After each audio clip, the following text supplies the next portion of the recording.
Hi YouTube, it's Kathy and this is my weekly entertainment wrap-up for January 11th through 17th. This week I read 2 books, I watched 2 shows, I watched 2 movies, and I listened to 3 books. That whole goal of listening to 100 audiobooks this year, I'm off to a really good start.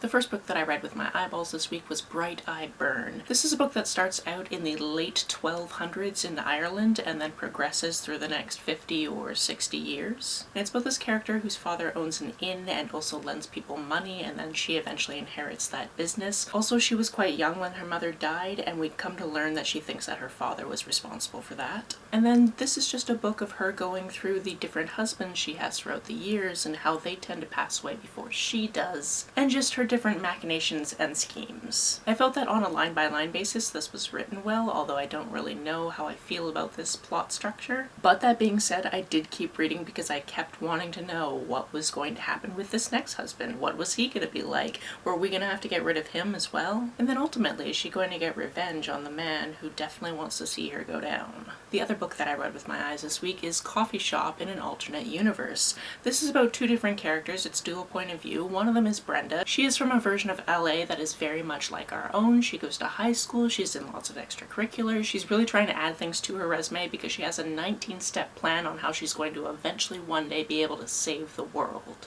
And she's somewhere in the middle of that plan because she's trying to get different scholarships and trying to get into certain different schools for university. One day she's coming up to the deadline of having to submit some paperwork for this very specific scholarship, and she finally gets all the paperwork she needs because she has a teacher who took forever to write his recommendation letter, and then the internet goes out at home, so she has to go to a coffee shop. She actually finds a connection there, and she's just sitting there trying to get this all done, and she meets this really cute girl. Now the cute girl is our other point of view character. Her name is Kat, and she actually lives in a completely different version of Los Angeles that Brenda just happened to stumble into when she came into this coffee shop. However, this is something that neither of them are going to understand for quite some time until they realize that their lives are very, very different, even though it seems like they live in the same place. And then, of course, adventure ensues from there. What I really liked about this is in Brenda's world, her and her friends really like to play Dungeons and Dragons, where in Kat's world, they actually use spells all of the time to do things, and, you know, dragons actually exist. As well as pixies and wyverns and werewolves. In fact, one of Kat's co-workers at the coffee shop was a werewolf. The other thing I really liked is we know from the very first chapter that Brenda wants to save the world someday, whereas there's actually a prophecy in Kat's world that she is actually the chosen one who will stop these mana surges that have been happening for about 100 years.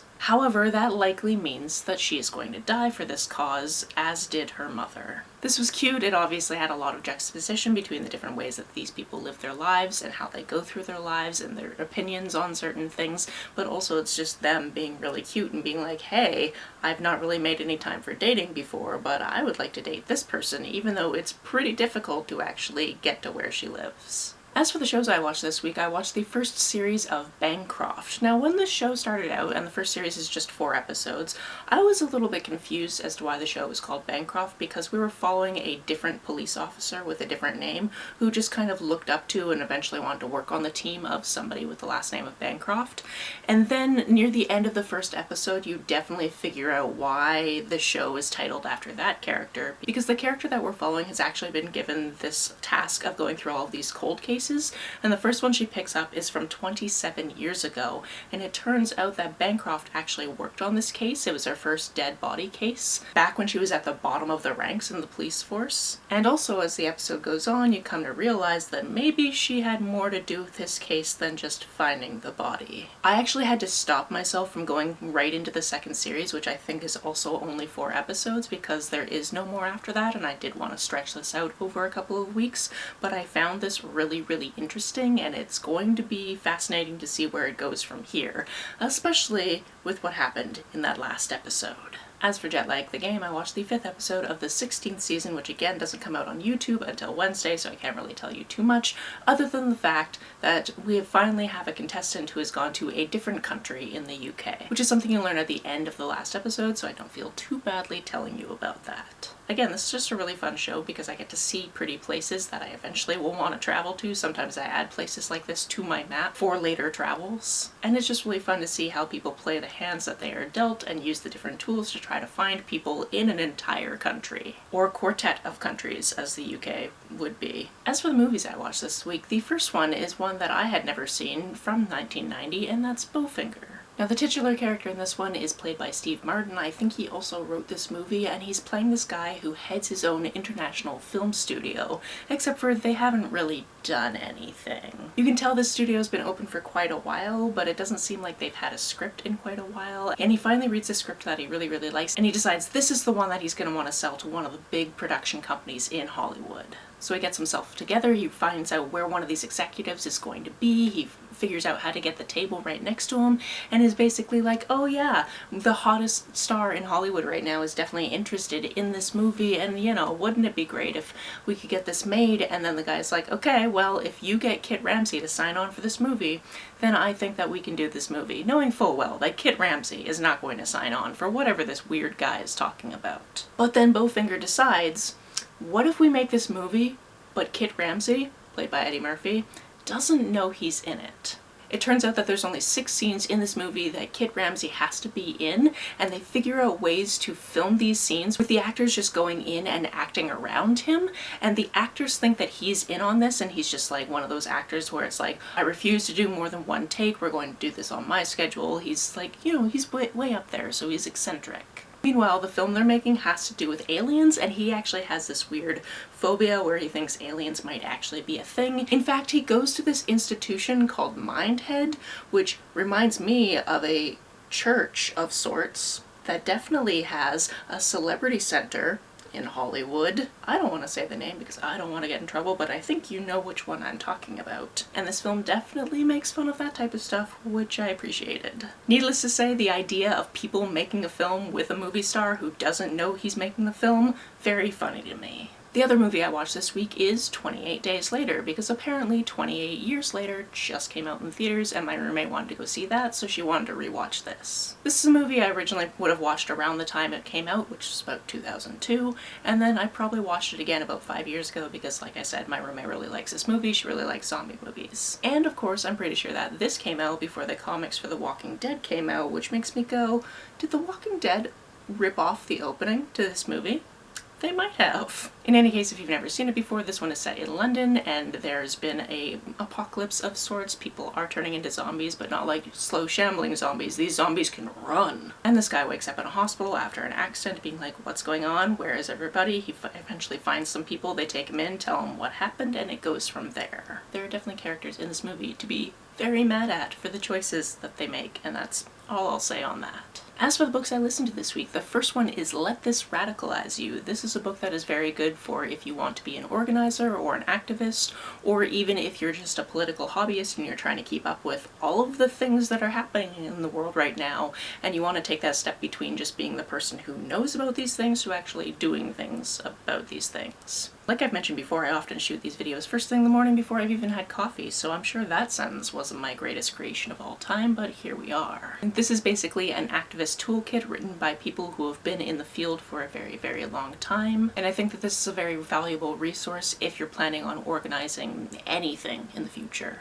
Next, we're going very old school because I read Whose Body, which is published in the 1920s. This is by Dorothy Sayers, and it's the first of the Lord Peter Wimsey series, and we follow this amateur detective who's also a lord, and he has these two different hobbies. One is being a detective, and one is buying old manuscripts and books and that type of thing, which, you know, that could be relatable. Not the really old part because I don't have money for like old books and stuff like that, but I can appreciate books. He's the second son of his parents, so he doesn't have to be often doing like very important things, but his mom will occasionally call him and be like, hey, I heard about this case that's happening. You might want to see if you want to go check that out. Even though in public she would never talk about the fact that her son also does detective type of work. In this book, we find out that there's a dead body that's been found in the flat of an architect. It was actually found in their bathroom, in the bathtub, completely nude except for a pair of pince-nez, which are glasses. It took me a while to figure out what the heck that was. Because although I think I'd heard of those types of glasses before, when I'm listening to the audiobook I'm going, what exactly is pince-nez? It sounds kind of like a dessert, to be honest. And that creates a whole different visual. In addition to this, Lord Peter has a friend who is actually on the force, and that's Detective Parker. And I can remember that because his name is Peter and his name is Parker, and Spider-Man, come on. In any case, he's trying to solve this other case which has to do with this guy that went missing. Is this the same person? No, it's not, so whose body is in this bathtub? And also, where did that other guy go? Don't worry, at the end of this you do get a very convoluted answer as to exactly why it happened and exactly who did the thing. But before you do that, you have to wade through a lot of very casual racism. Not only against Jewish folks for seemingly no reason, but also there are some slurs against African folks at points that I had never actually heard anyone in a book say before. So that was quite shocking to me. I guess shouldn't be shocking because this book was from the 1920s. Needless to say, I was actually reading this for a quest on Pagebound, and I don't know if I want to continue reading this author if this is what I can look forward to. As for the final book I listened to this week, that was Dreadful, and this book was actually delightful, unlike its name. In this book we have a dark wizard who wakes up and the room is slightly on fire, and he's missing his eyebrows, and he also doesn't know who he is or what just happened, or why he's here in the first place. From context clues, he kind of figures out that he is the lord of the place that he's in, and he has to figure out exactly what went on and exactly who he is, and he doesn't want to let on to other people that he has no idea what's going on. With a little bit of observation, he finds out from the staff around him, which is mainly goblins, that he is in fact the lord of this castle. He has a princess in the dungeon right now, so he's going to have to attend to that. And he finds out that he's in the body of a man called Lord Gavrax, who sounds really mean, and he starts thinking about himself as Gav instead of Gavrax because he doesn't really want to be like that guy. At least he's pretty sure he doesn't. From there, it's just Gav trying to figure out what's going on, what he has to do, who he has to do it for, whether or not he's going to get in trouble from somebody above him, all of these types of things. But he's surrounded by these really interesting and intriguing characters, and they all teach him things, and it's just so great. This also has a really comedic tone, so one of the first things that Gav sees after he wakes up and goes, "Who am I? What's going on?" is this jar of what looks like caterpillars, but he realizes is actually eyebrows, because apparently he probably blows things up enough that he needs to constantly replace his eyebrows. So you pick up this thing and it is like a little creature, but then it like threads itself onto your face so you have eyebrows again, which I just found so funny. This is delightful and constantly goes against the grain of what you would usually see in a book like this because of this comedic tone, and I just really loved that aspect of this book. That's it for this week. If you've read, watched, or listened to any of these, let me know about it down in the comments below. On the way down to the comments, if you hit that subscribe button, that would be very nice of you. If you don't feel like leaving a comment but want to make sure that I know you were here, just leave me an emoji or a smiley face if you happen to be on your keyboard. Some people have asked if there's a way to financially support this channel, so I set up a Ko-fi account, which is a digital tipping service. The link for that, as always, is down below.